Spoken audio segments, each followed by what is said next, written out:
postseason, but let's start with the manager carousel. And thank you for the shout out on Fair Territory. You know I don't miss a second of it. We went over our over-under 1.5. I told AJ this, so when I asked it, and I'm going to say I was a little soft on this one. I actually asked it, and I think what I first said, like within the week, and then I kind of stretched it out. But I think within the week was fine. We said 1.5, and we're at 3 already.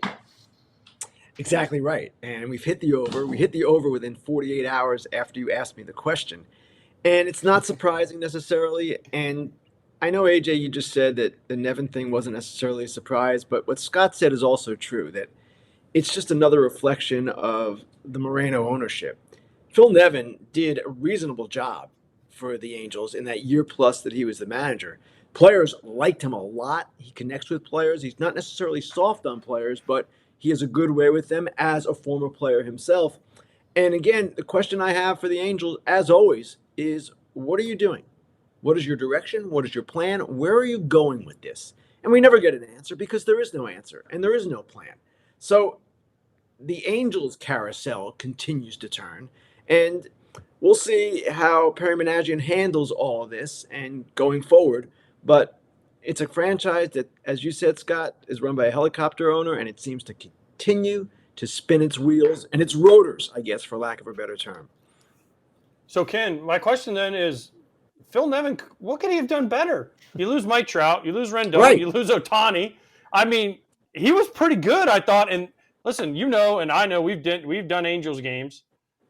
Those guys loved him. I did a game last year at the end of the year, and Mike Trout came out and talked to myself about Phil Nevin and Phil. I go, Phil, you know, I know Phil on a personal level, so I'm like, Phil, I want to help you, you know, keep this job. Who should I talk to? And he goes, how about Trout? And I was like, oh hell yeah, because Trout never talks usually to anybody, especially when we come in town. You know, he came out and talked to us, you know, for about everything for like 15 minutes about how much he loves Phil Nevin. And I was like, is there a better endorsement of the Angels organization than Mike Trout and Phil Nevin?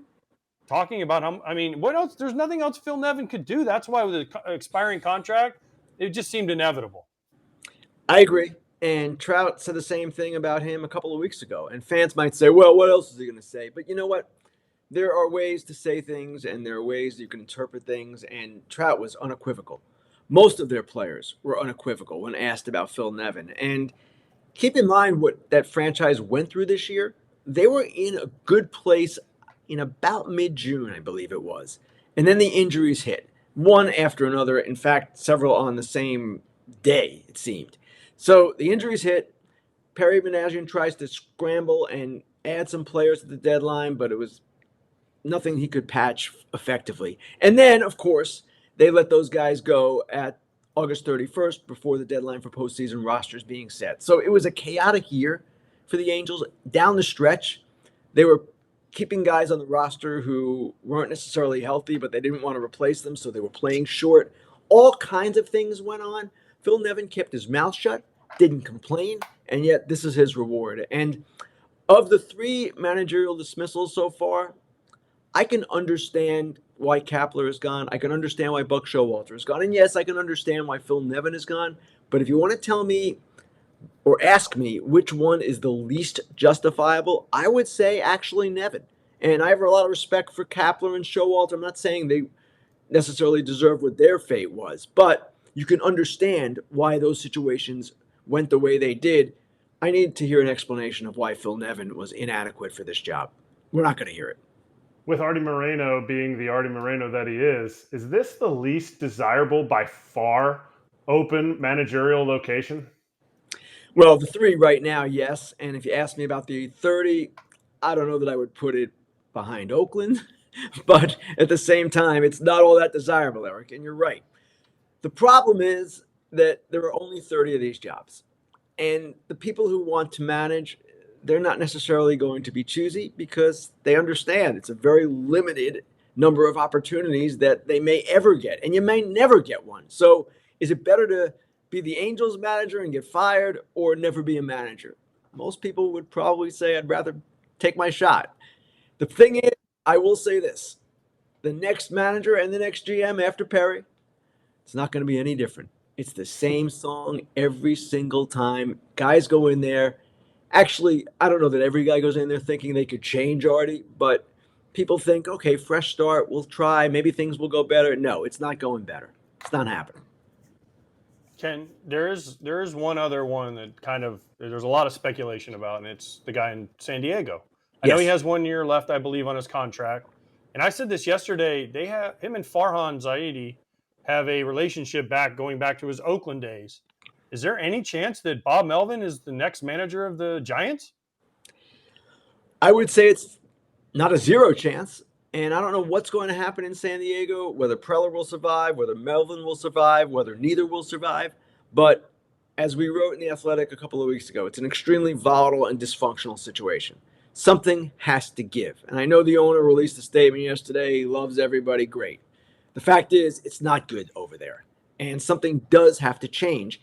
So if Melvin gets fired, would he be a candidate for San Francisco? I would think he would be a candidate for San Francisco. I don't know that that's the way Farhan Zaidi wants to go, but at the same time, it's something that you would have to consider because Bob Melvin is a highly competent professional manager, never had a problem until he got to San Diego, right? So I don't know that it will happen. I don't know that Melvin, like Buck Showalter, wants to keep going. Buck Showalter has said, yes, I want to keep going. I don't know that Melvin will feel the same way after this experience. Maybe he will, maybe he won't. But at the same time, yes, something is going to be different there next year. I feel pretty confident saying that. All right, let's take it to the playoffs. Are the Jays still paper tigers? Ken's words? Those are my words. And I wrote those words after they got swept at home in 4 games by Texas and got hammered in mid-September. Now, of course, when you write something like that, you realize you could get bit, and I got bit. But at the same time, the Jays all season long have been a tease. They have a roster that you look at the position player group and say, wow, these guys should hit. 2 years ago, they led the majors in homers. This year, they were middle of the pack. It's inexplicable what has happened to them offensively, but as they go into this series against Minnesota, their front 3 might be as good as any, right? Gossman, Bassett, Barrios. Then you look at their bullpen, a bunch of high leverage guys or guys who can pitch in high leverage. Someone mentioned to me, another executive from another team said they might have the best combination of rotation and bullpen in the entire postseason. So all they have to do is hit. The problem is that's been the case the whole season, and they really haven't hit consistently. So that series to me, Blue Jays Twins, is the most interesting of the 4. And the Twins, of course, have a lot to prove as well. The 18 straight losses in the postseason, all these things that have gone against them. But they have quite a dynamic young position player group right now to go with Correa and Max Kepler and some of the others that have been there. And I'm interested to see how they play this out because their rotation is also very good and their bullpen is also very good. So this could be a really good series. Do we make too much out of the fact that, 18 straight games they've lost in the playoffs? Who cares? Nobody's been on this team. It's like saying, the Packers have this in the history of the NFL against the Chiefs. Do we make too much out of that? Maybe, but Eric, it's part of their history, at least their recent history, and it's undeniable. Now, most of the guys on the team, if not all of them, were not around for even the last loss. So from that perspective, they don't care. They weren't part of it. It's not their problem. But it is part of who they are. They have not been a team that has won playoff games in the past 2 decades. Now, 13 of those 18 losses were to the Yankees. The Yankees are nowhere to be found this October, which is good news for the Twins. But again, I believe they're capable not only of winning a game in this series, I believe they're capable of winning multiple series if they can survive here and get going. I picked him, Ken. So I picked him to win this series against Kratz's best wishes, which he also picked the Brewers to win the World Series. So I feel good. Before the Woodruff. Before the Woodruff news. But before the Woodruff news, different story. Here nor there. But are the Astros about to punk the AL again, Ken? Are they just? Are you? That sounds like plagiarism. I'm reading that exactly off because it's such a good line that I know Ken didn't write. So are they about to punk the AL again, Ken? What, you think he has a ghostwriter? Maybe. I wish, AJ. I wish I had a ghostwriter. No, I wrote the line. And you know what? Actually, I do believe that they are capable of doing that because of what happened over the weekend and really their last road trip in general. They go into the final weekend. This bears repeating. They're 2.5 out. What they needed to happen happened. Rangers lose 3 or 4 in Seattle. Astros sweep the Diamondbacks in Arizona. It showed me again that this team is a team of championship mettle. We've seen that over the years. Forget the scandal for a second, just of who they have become post-scandal. They're still this experienced, battle-tested group, and you got to knock out the champ. It's kind of like that. I don't know that anyone will. Their starting pitching might be coming together. We'll see. Beyond Verlander and Valdez, if Javier and Urquidy can be as good as they were in the last week, I'm not convinced of it. But this is a fine offensive team. We know that. This is a good defensive team, and they have a way.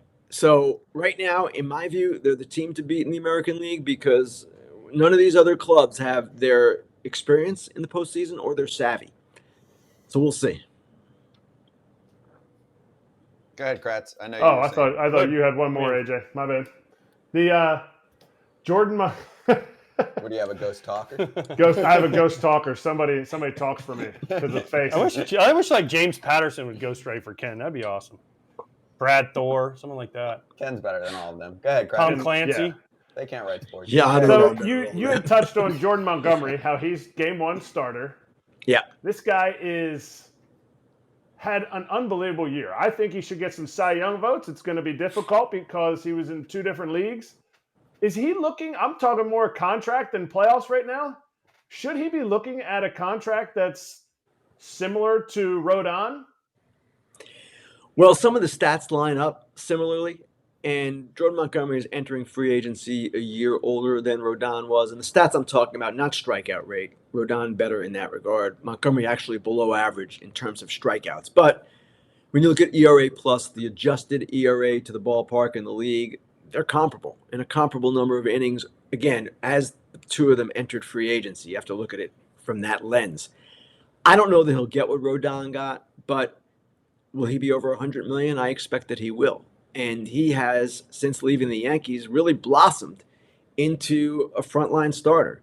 Now, I know he's only starting game 1, perhaps because Scherzer is down and DeGrom is down. But if you guys remember, what I wrote about is that when the Yankees traded him in 2022 at the deadline, their rationale, or part of their rationale, was we don't believe he will crack our postseason rotation. And he might not have on merit at that time. But Jordan Montgomery is starting game 1 right now for the Texas Rangers, and the Yankees are nowhere to be found, as I said. So it's a good outcome for him. And he said to me, the Yankees knew I would be this guy because they knew how hard I worked, but it took him leaving there for all of this to happen for him. And good for him. He's done a great job. And again, for the Yankees, it did not work out because Harrison Bader did not prove exactly what they thought he could be, even though he had that great postseason last year. But again, Jordan Montgomery, he's pitched extremely well for the Rangers as he pitched extremely well for the Cardinals, and he is going to do well in free agency. And I do think, even though he's in a good spot now, he's one of those guys, Ken, where if he performs really well in the playoffs, especially if the Rangers pull off a series win here and he gives 2-3 brilliant starts in the playoffs, he could make significantly more. I know, I agree, owners are paying more attention. The guys that make those decisions, they're paying more attention right now in these clutch spots. So, and Aaron Nola, what he does. I know. I've written about Aaron Nola too, in kind of the same vein. Aaron Nola has a lot at stake in this postseason because he's had a rocky regular season. His ERA is up around 4.5. If he has a good postseason, it seems to me teams will be willing to forget in free agency what happened in the regular season because he's still that guy. If he does not, then people will wonder, okay, is he in decline? Where is he at? So yes, the postseason does matter. It creates a strong impression for players who are about to enter free agency. Ken, of the 4 bye teams, Houston, LA, Atlanta, Baltimore, who's the most vulnerable in the first round? And lastly, I haven't seen your World Series pick yet, so I want to hear why you're picking the Phillies or the Orioles because you love them both. Well, I'm picking different teams in different outlets, kind of covering my butt. But I would say the most vulnerable Orioles. Orioles. And I only say that because of their lack of experience on this stage and because the other teams just have been there more. That's not really a great reason because the Orioles have played so well this year and they've overcome everything you could possibly overcome. They've done well in the AL East. They've done well when faced with their only 2 4-game losing streaks. They've held off and fought off every challenge.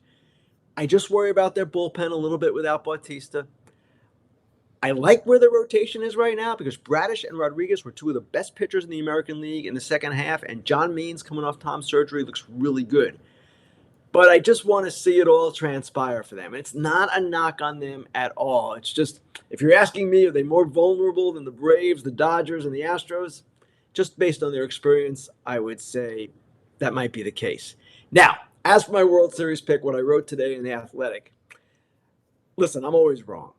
I literally never get it right. So what I did today was pick 2 teams where the fan bases have given me a hard time over the years, trying to ensure that their teams wouldn't win. It was said in jest. It was all in good fun. But I picked the Orioles because I worked in Baltimore for 14 years, 1987 to 2000, left the Baltimore Sun in 2000 for the Sporting News at the time. So I've been gone from Baltimore almost a quarter of a century. I don't like to admit that, but it's true. And their fans are still upset with me because, they think I hate the team. No, I don't hate your team. Now, the Phillies, their fans have a better beef because I wrote last year that they shouldn't fire Joe Girardi. Obviously, that was wrong. But even after I apologized in print and on, I believe, this show, maybe Fair Tour, I've apologized all over the place. I still hear it. So, Phillies, Orioles, that's my World Series. And guess what? Now both teams are doomed. No doubt, but you're the biggest homer I have ever heard in my life. You're taking over. You're getting into Eric Kratz homerism now, right? I mean, holy cow! Like the Orioles because their fan base is mad at me, and the Phillies because the fan base is mad. I mean, you've changed. Now I can't wait because you just said also, you also just said the Orioles are the most vulnerable team. So I want to make sure Brandon Hyde and Bradish and Gibson and Aaron Hicks and all these guys, when you walk into that clubhouse, because you're doing the Orioles series starting on Saturday, they all know that Ken Rosenthal said the Orioles are going to lose. So, boys, Orioles, get them. First of all, the Orioles seem to thrive off of that kind of thing. If you remember, when they won the division, Brandon Hyde pointed to the preseason projections and said, hey, nobody picked us, which is true. So, if anything, they should be thanking me for saying they were vulnerable, and they should not be thanking me for picking them to be in the World Series. But really, guys, Eric, AJ, you guys know this.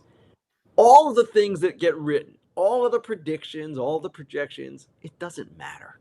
What matters is what happens on the field, and what happens on the field doesn't often match what people think is going to happen, and that is the beauty of the game. It's why we all love it so much and why we all keep coming back.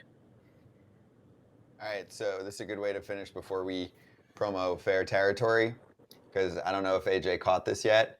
Do you know who the dork of the? Oh, he knows. You know who the dork of the week was this week? It was the guy in Oakland, wasn't it? No, that was the dork of the year. That's the dork of the year. I don't know who the dork of the week is. Dork of the week? You're looking at him, bottom right corner of your Ken screen. Rosenthal? Ken called himself out for. I'll let him explain it. True I guess words are never spoken. And you can catch the whole story at length in Fair Territory. But my follow-up question was, Ken, was there anything that you could have done? Like, even if you were getting motioned off, do you cut off your report? Your reports are like a minute. It's not like they're super long. Like, are you supposed to stop after 10 seconds and say, just kidding, guys? Like, I'm kind of goofy like that. I might do that. I've probably done that on MLB back when I was there. Like, just kidding. I'm getting pushed off the field. Got to go. But what would you have done?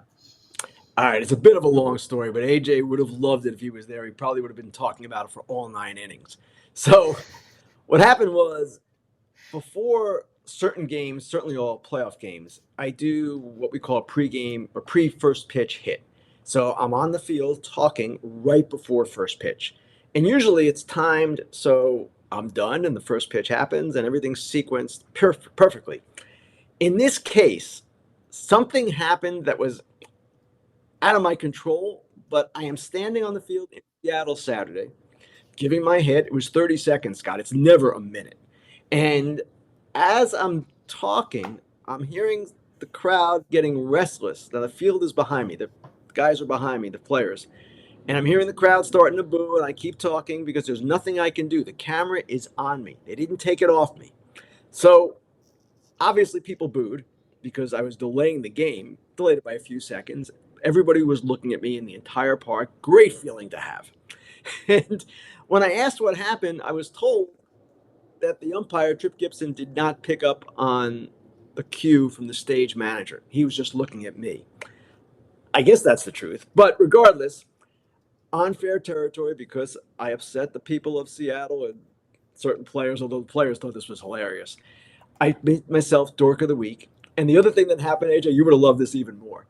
So about the fourth or fifth inning, the cameraman for the video board at T-Mobile Park comes by and says, "Hey, Ken, we're going to put you on the video board. This is a Fox game. We're excited to have you guys." I said, "Nah, they're probably going to boo again."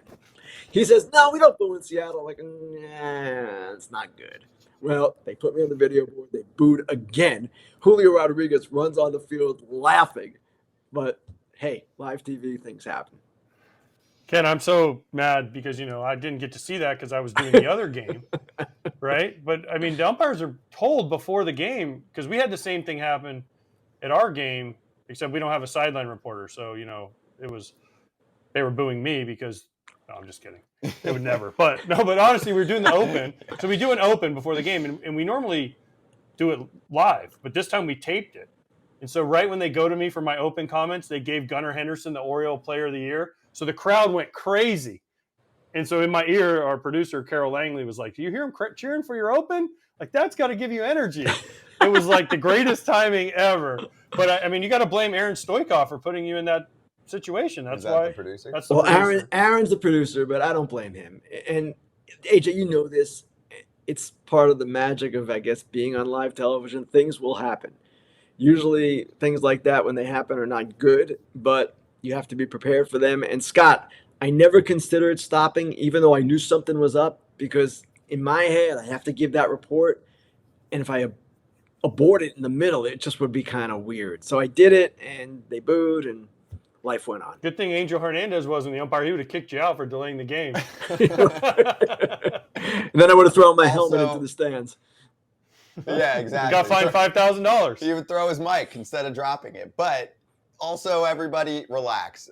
Probably many of the same people that were in the stands that didn't want a pitch clock, and now everything has to be on a clock. Otherwise, they freak out. 30 seconds of their life. All right. Actually, Scott, if I'm a fan and I'm watching a reporter on the field talking when Luis Castillo is standing out there for the biggest game of the year waiting to pitch, I might have booed myself because it's kind of a ridiculous situation. At the same time, Hold on, wait. Scott Service is calling. Wait, what? Oh, it was Rosenthal? Castillo was terrible. It was Rosenthal? He was terrible. That was their season. Didn't make the playoffs? I forgot about Thanks, that. Scott. He had 5 walks. I watched. He was awful. He was terrible. You never know. Castillo's been so good. So you're right. Now they're going to blame you. You're going to hear from Seattle fans forever. Ken, enjoy the postseason, the whole wild card madness we got the next few days, and we'll talk to you later this week. Sounds great, guys. Thanks.